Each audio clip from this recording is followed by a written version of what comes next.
नमस्कार दर्शक बंधु मु शिवप्रसाद टेच न्यू ओडिया चैनल को आपण मान को स्वागत। कौन रही आज पाणीपाग खबर आसन से विषय जानिबा।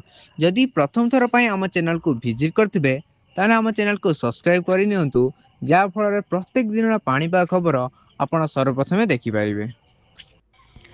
भारतीय पाणीपाग सूचना अनुसार सक्रिय घूर्णिबलय प्रभाव में राज्य में लगी रही वर्षा।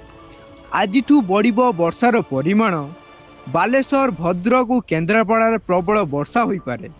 यही तीन जिला को जारी है येलो वार्निंग। एथिसह मालकानगिरी, कोरापुट, कंधमाल, रायगढ़, खोर्धा, पुरी, कटक, जगतसिंहपुर, ढेंकानाल, बौद्ध आदि 24 जिले में बिजुली घड़घड़ी सह वर्षा संभावना रही।